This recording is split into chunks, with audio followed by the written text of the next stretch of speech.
Welcome to the STARS program, seniors taking active roles in society. And now, here's your host, Anita Finley. I always look forward to Dean Webb coming to our radio show because, now and we're not going to talk about politics, but the one thing I will say is you could really walk away watching the television and be very depressed about what's going on, no matter who you believe or who you want. But I don't always feel that with Dean Webb. And it's interesting because his business or what he's involved in, his organization, could be depressing, but it isn't. And Dean, welcome to our show, and thank you for being the kind of person you are. It really makes me feel good when you come here because it just takes me out of what I actually don't even want to see the news anymore. But I want to see. It is depressing. I want to see your news. I want to hear about what you do because it's always so beautiful. Well, when you're in the business of turning around lives, it's a very rewarding job. I mean, it's just a very rewarding job, and I love doing it.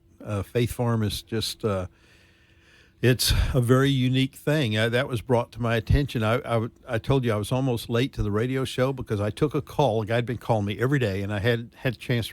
It wasn't a priority to return his call, and he was from the Discovery Channel, and he was wanting to do, they're doing specials on different recovery programs, drug and alcohol recovery, and he wanted to do something on Faith Farm. Well, as it evolved, you have to pay $29,700 for all the production costs for them to do that 8 to 12 minute, and then they do air it on Discovery, and they give you the tape that you can put on your website if you want. So if you're trying to self-promote, I guess that's probably a good deal. And he asked me he said, well, tell me, I went to your website, but tell me a little bit about Faith Farm. And I said, well, next month will be our 64th anniversary. 64 years we've been turning lives around. And I said, it's a free 9-month drug and alcohol recovery. And I said, we draw from 47 out of 50 states, the last 5 years we have. And so it's got a national outreach. Even probably 80% of the people are from South Florida, but we still do draw from other states. And I said, my concern is if I did what you want me to do, and we were known nationally, I said I would overwhelm our induction counselors because we've had a waiting list for 64 years. We both the men and the women's program, and I would, if everybody found out about us, I guess it would just overwhelm us. I said we're overwhelmed as it is, people searching for us on the web for addiction recovery, and especially free is a good price. And so they find us. But I said, if I went with your program, I said, and everybody knew about us, I said I would overwhelm our intake counselors. They would just be overwhelmed, and they already are. And I said, well, that's one of the things we desperately need more money for is to hire more people because half the time is taken up with crying parents. I need help for my son and all this stuff. And of course, they don't understand that for our program to work, somebody's got to be motivated. The son's got to want to help. It's not the mom and the dad. All the family always want to get help because they're stealing from them to get drugs and all this stuff. But Dean, let me just interrupt to ask you a question. So is it rare that you get people themselves who are addicted to call you, or is it usually from a referral source? It can several sources. We have in between Palm Beach and Broward County, Fort Lauderdale area, we have 17 judges that refer people to our two farms. There, and of course we have people up in Okeechobee, but the volume is down there, and they just get tired of reincarcerating these people from drugs and all this stuff, so they give them an opportunity to come to the Faith Farm, and they'll commute their sentence. We also a lot of our graduation speeches, guys will say, I was sitting in jail and I didn't know what I was going to do, and the guy in jail told me about Faith Farm because his brother had been through or something, and he knew about us. So. People find out about us a lot of different ways. Usually, a lot of times, parents are searching on the web or their wives for their husband or whatever, trying to find some help. And they find us, and they try and get their mate or their son or whoever to come, their spouse to come to us. But in reality, those people have to really want to change, because we're a 9-month program. It's free, but it is a work program. People work. They work in food service. They work in furniture. That's why it's free. Is what the work they do provides the revenue on the micro business enterprises. So they want to come in, but they have to they have to want to change. They have to want to change, and I asked the guy who was trying to get me to put the money up for Discovery Channel thing on Faith Farm. I said, who is your typical client? I said, he says, well, I'll send you a link. We've done previous shows. I said, who's your typical client? And he says, well, they're usually people on the beach of Palm Beach or Malibu or something that have these elaborate treatment centers. They're usually $1,000 to $1,500 a day. And of course, they take insurance and they get big fees, and they want to get the word out to drive business. I said, isn't that a shame that I said, we have had people, matter of fact, you had Bruce on the show. I remember. Who went to $1,000 a day here in Lauderdale area for 30 days, $30,000 he spent. And he went out and got drunk to celebrate the night. And next thing he knew, he's crawling through the gates at Fort Lauderdale Farm. So I said, we have people that do that, and it doesn't work, and so they come back to us. I'm not saying they don't all work. I'm just saying we have people that sometimes they've spent all they had, and it doesn't work, so they come to us because it's free. So I said, isn't it a shame that you can't do a free, low-cost, low-end service and get that out to the world? I said, but it doesn't work for you because we're supposed to be making money and have the money to give you, and we don't.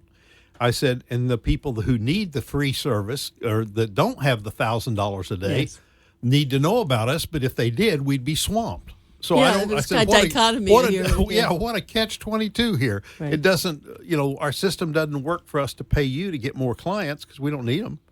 And but the sad thing, you and I both know that there needs to be information out that there is a free program. So let's follow through with that, because I was just looking at this book, and it's really important. I think maybe 20 years ago, people didn't talk about addiction. They hid it, didn't they? And now, like this book says, just in the back, there is hardly a family in the post-industrial world that hasn't been affected in some way by addiction. Yep. Yet seeking treatment for a struggling loved one is for most people a frightening and overwhelming prospect. Yeah, it's... you don't really, if you experience this in your family and you hadn't experienced before, it's kind of difficult to know where to go. I mean, you don't operate in the world of drugs and alcohol, so how do you know where to go for recovery? So to get help. So it is a difficult thing. And, we worked really hard on our search engine optimization with the keywords and stuff, so people that need to help can find us on the internet.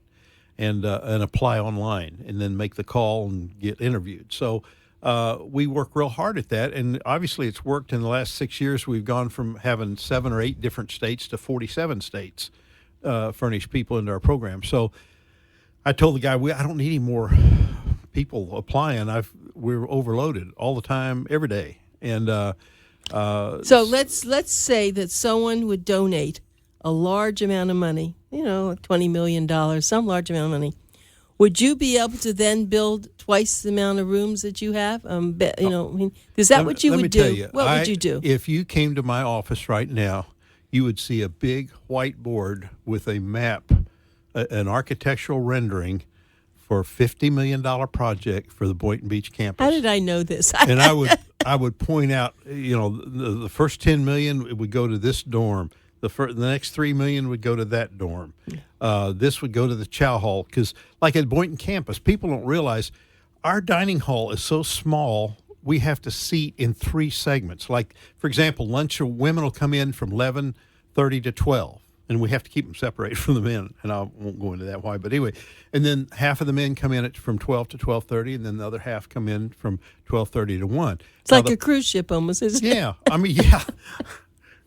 Not the same food, but the sad thing is I need a dining common where I can seat everybody for a meal. like up at Okeechobee, for example, that campus has a large dining facility. It was the last one built of the three, so it's big enough. They come in for an evening meal off the farm, and everybody's working. They've showered. They come in for a meal. They say a prayer, and they go through the line. And then while people are eating, the guy stands up and he'll introduce a new student that came in, and he'll sign him a big brother to come, and you shadow him. You take him under your wing for the next 2 weeks and show him where all the buildings are and where to go to class and what to do, where your workstation is, and make him feel comfortable. And I can't do that, for example, at the Boynton campus. It's just so small. So, yeah, we have needs. I mean, everybody thinks because we're self-sustaining on a month-to-month basis, and we do. We have a $12 million budget. It's $1 million a month for these to have 445 free beds and staff. So we maintain but I can't. I need extra money to add more beds. I need extra money to add more capacity personnel for food, and that, of course, is more personnel. I need money just to replace our trucks. We have 29 box trucks on the road 6 days a week, picking up donated furniture and household items that we sell to fund the ministry and the recovery. I have to have extra money somehow to replace those trucks. I mean, but people think because we're self-sustaining, and there's probably no other nonprofit that 99% of their money is from their business enterprise and only 1% from donations. It's usually the other way around. It's unheard of. So people are amazed, and they should be. That's what got me down here from Atlanta. I mean, you talk about a hook in your mouth. When I saw a recovery ministry that helped so many people at the same time, and they did it with work, and we believe in work. We all work hard, and we believe that the work ethic is really important to instill into our ex-addicts and alcoholics.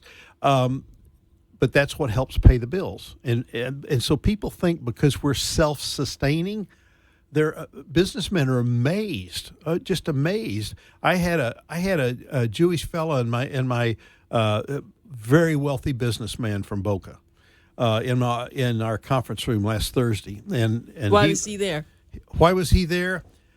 Somehow his partner had gotten a hold of our annual report, and he didn't believe the number that only 1% was fundraising and 99% was business. He says, I'm going to go see that for myself.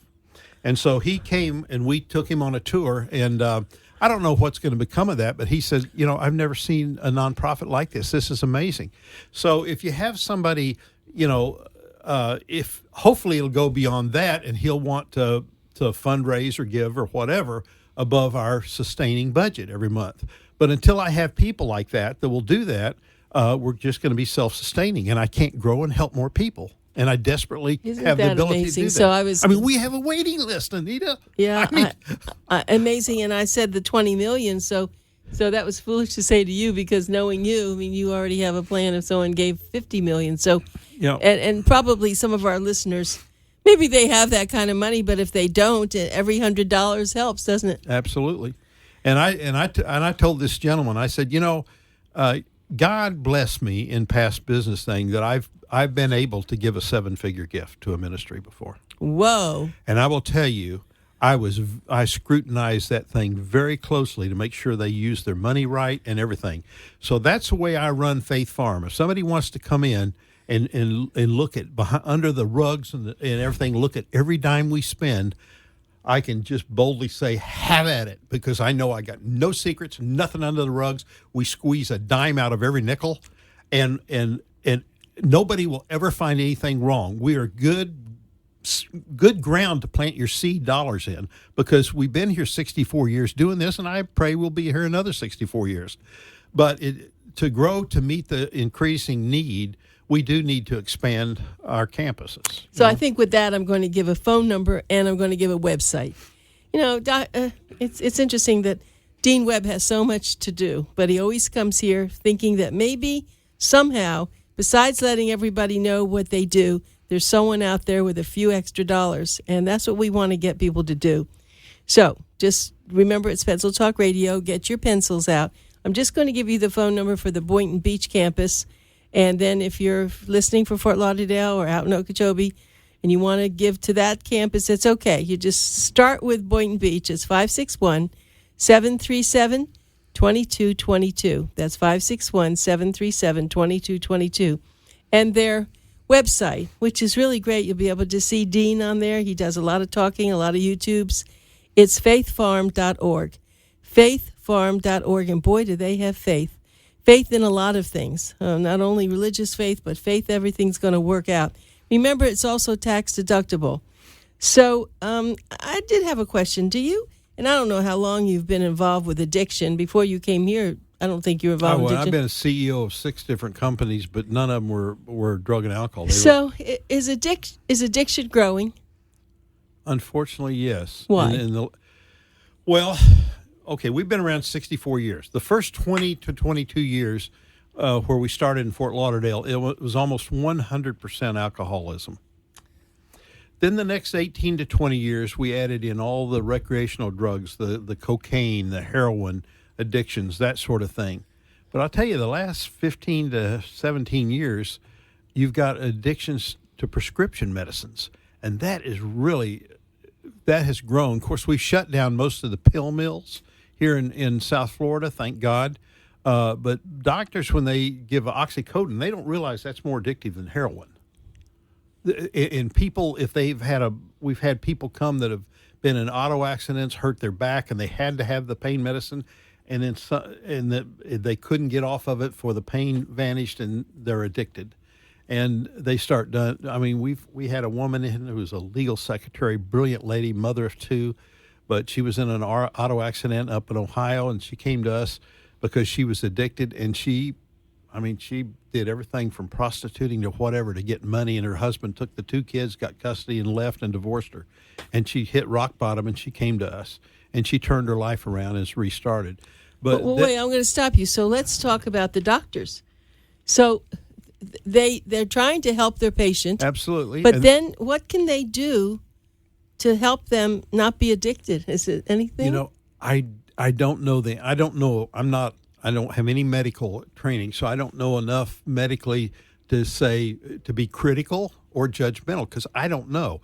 I just know the end fallout for us is people do get addicted. I mean, famous guys like Rush Limbaugh have been addicted to pain medicines. You remember he had his housekeeper years ago going out and buying stuff on the street and stuff, and until he was exposed and had to deal with it and detox. So it can happen to anybody. I mean, we've had wealthy people, or used to be wealthy, that have lost everything due to addiction, and some of those addictions are to pain meds. And it's real insidious. I mean, once you get on that stuff, and when you first get it and the diagnosis and the doctor gives it to you, you got to have it. So I'm not faulting the doctor. He's tasked with taking care of his patients. I'm just saying that if they can't get the recovery before they have to get off the medicine, that sometimes they get addicted to the pain meds. And then do they go into other kinds of addiction, drugs, and then do they also get into alcohol, or is it a favorite It depends. drug? It depends. It's everything. I mean, the gateway drug to me is marijuana. Everybody who's been through our program has done marijuana. That's what starts them down the path, either to alcohol or drugs or pain meds.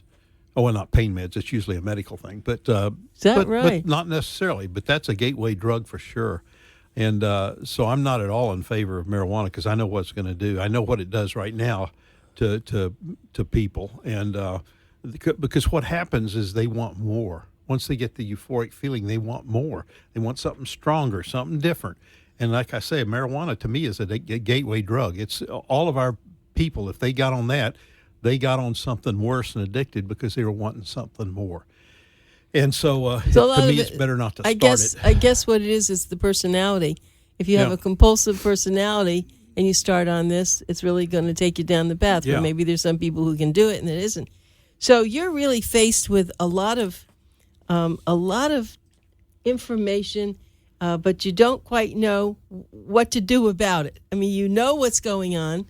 All you can do is how to solve it. All you can do is take care of the people when they come. I'm caring for the horse after the barn. After it's out of the barn. Yes, you are. But the people who do come there, they do get restored their life, and I've met so many of them to graduations. do they help in some way to be able to tell society? Is that what they do? I know they do it at Faith Farm. Yeah, it's a mixed bag. We have had people who are totally ashamed of their addiction, and when they leave, they're not part of the alumni. They don't sign up, or if they do sign up and move, they don't give us their new address. They don't want anybody to know. We have other people at the other extreme are so proud that they beat their addiction, whether it's drugs or alcohol, and they want to testify and tell everybody about it and say, you can do it too. And then we have gradients in the middle, between those two. But it's some people, we've had people take leave of absence from companies and get their life turned around. We had a guy from the CIA in Washington, got on drugs. He took a 9-month leave of absence, came down. His life was so revolutionized at the Fort Lauderdale campus, he just retired. He just quit, never went back, and he taught at our campus until he passed away because his liver was damaged from alcohol and all that stuff, so he didn't live a very long life. But we just have, it's just all a mix, and it's really hard. We try and keep our alumni association, as you've been to our homecomings, yes, where we pull from each campus and try and get people to come back and tell about their new life and how they've restarted, and to encourage the other people there. But not everybody will do that. We don't always get a yes. Some people are, I'm so thankful to be able to tell my story and to help other people. Other people say, thank you, call somebody else, because they're trying to not hide it, but they're so relieved. Yeah, they're just proud to be on the right they're path. ashamed, I guess. But that's what, now it's a good time to bring up your book. You turn to God, because that's really been amazing, hasn't it? Are you in the middle of writing the next one? But you said you were going to try to do it with the people who are affected by those. Yeah, the families that are affected, to tell their story. It's a big job to do, and I know you have no time. I know you have no time. I'm on my personal book right now, but I haven't. You're on your personal book. Yeah, Extraordinary Ordinary Life. Oh, how fabulous! I'm 80% through with it. I'm so proud of you. I didn't know that. Well, you're very good at all this. Oh, what a lovely thing. That's a great name. I'm going to let you review it. Oh, you bet your life. That's major. Oh, I can't believe this. This is really wonderful. Well, you have led an extraordinary life. Whether it's ordinary, I can't say that, but for me, it's extraordinary. And I think it's what I see most about you is your enthusiasm for everything. And probably when you were in the Navy, whatever you've done, it's that enthusiasm for what you do. Yeah. And that you can probably see that at Faith Farm. The ones who really are going to make it are enthusiastic, and you can't put that in someone, it's hard. One of the greatest impact books on my life was Norman Vincent Peale wrote a book called Enthusiasm Makes the Difference. Oh, I didn't know he wrote that. And I'll tell you, I'll have to get that. I read it when I was in high school, I think, or college, and it made a real impact on me. Enthusiasm makes a difference. So you could see, I know, I mean, you're, oh my. Yeah, that was a neat book. It had a real impact on me, because you can go through life just being ho-hum, or you can be bright-eyed, bushy-tailed, and embrace life. And the neat thing about Faith Farm is, for me, it's totally natural. God, what a wonderful job to end up my life with, to see people's lives transformed. It's just amazing. Well, not many people get in that position. They, they work at COs. They're managing a lot of things, but for you to be able to, and in fact, I think you know almost everybody's name there. I think you know all their circumstances, because you really care. And when I see these wonderful people who you've said now have been, and I'll use the word imprisoned, and you say, imprisoned? That's not what prisons were supposed to be for. Those were supposed to be for murderers and robbers. And why did a lot of these people get to prison? Oh, there's so many issues. Don't get me on the sexual offended part. I spoke at a prison up in Martin County, and I time change. I was there an hour or two early, and I was talking to the guards and the secretaries, and they were saying, sexual offenders is the biggest crime in the United States, because there's no graduated, like, first degree, second degree murder. It's just an offender. And once you're in there, they said, we got an 18-year-old kid who urinated against a wall in Fort Lauderdale because he was sleeping on a beach, and a father and daughter were walking by and saw that, called the police. Public exposure. They said, and that young kid is the most innocent kid, and he's here in prison. He will never live within 2,000 feet of a church or a school or a library because he's got the sexual offender label. And they said, our nation needs graded elevations of sexual offense, because once you get that label, that kid, they said that Dean, kid's life is ruined forever. Story. It's horrible. That's a terrible They told story. me they have one whole wing of sexual offenders up there, and they're little kids. They're young 18, 19-year-old kids who have done, one he was 18, but he had consensual sex with a 17-year-old, and he's a so sexual offender. Common. And he's in that also. For life. He's labeled for life. So, okay. Oh, well, I've never even heard about this. This is a whole new thing for me, too. Is anyone working on that? I don't know. Anita, there's so many things. You can only handle so many problems but I in the just world. wondered if I have no that, idea if anybody's working on that. I'm going to have to look that up, because if you can find I was anybody, never I would aware. like to know. Yeah, I wasn't aware either. I said, I never even thought about there being no graded levels of offense in the sexual world. I never understood that. And these, I'm telling you, these big old burly guards, they were almost in tears. They said, this is such a crime on society. These people are labeled like this. You can't live within 2,000 feet of a school or a church or anything. They said these people aren't going to even have a place to live when they get out of here. He said the kid just took a leak on the wall, and somebody saw it. He's labeled for life. Well, you're going to laugh at this. I know my husband would probably kill me, but I have to do it anyway. There's sometimes, as an older gentleman, my husband's in the 90s, he just has to go to the bathroom, right? And so he'll say, no, you can't, Bill. I get furious. I said, I don't care. You'll go to jail. No, I haven't. I said, that's not right. You can't ever do it. I said, just go in your pants, but you cannot do that. So he's very... I'm sorry, you have no idea what we were Engineer just walked in and goes, boy, his eyes are big, aren't they? Well, because I'm thinking what you said. I'm going to tell him about that story when I see him. Well, you have great connections. You really need to find out if anybody's working on it, because honestly, I don't know. It was just a slap in the face. It was a wake-up call for me. But I can't, I can only deal with so many things. Dean Webb, great man, executive director of Faith Farm Ministries. And I just have to tell you, so please go to their website, faithfarm.org. Well, this has been a stimulating show. Thank you. We never know which rabbit trail we're going down, do we? Thank you, Dean, so much. Thank you for having me on to talk about Faith Farm. Okay, thanks.